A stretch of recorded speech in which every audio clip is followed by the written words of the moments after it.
In his book, 24 Assets, Daniel Priestley explains that if you want to increase your income, then you need to increase your assets, because as he explains, income follows assets.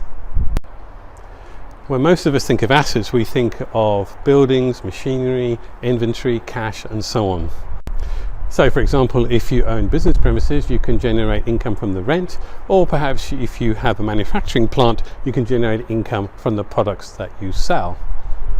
A simple definition of a business asset is anything that is unique to your business and that will continue to add value even after you've left the business.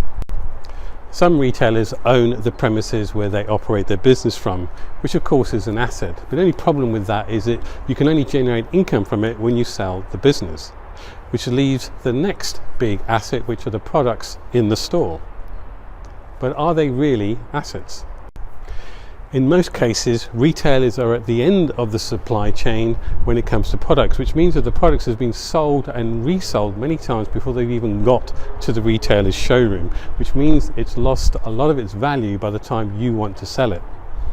In many cases, the supplier owns the image rights, the distribution channels, and in some cases the brand, which means that they have control of where they can sell it and how much they can sell it for. So for example, if they decide to sell it to Amazon, they have no control over the discounting online, which causes serious limitations to those assets in your store, which are going to make it more difficult for you to make money.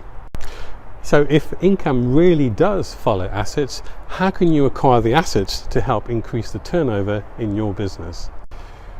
What most retailers miss is the potential impact of soft assets. So what are soft assets? Examples of soft assets are well-produced videos on YouTube, glossy brochures, podcasts, industry awards, and so on.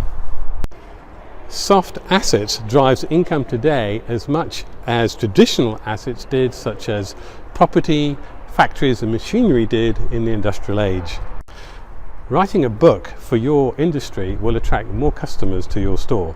When I wrote my book, it opened up all sorts of opportunities that I never had imagined. Having a great book can open up new routes to market that you hadn't even thought about. Retailers often think that income is exclusively related to sales and marketing activity. However, income is directly linked to the underlying assets of the business. If you want more income, then create your own assets, improve the assets that you already have, or buy assets from suppliers who are willing to give you a decent margin. When you own the assets, you have more control over your income stream than if the assets are primarily owned by your suppliers.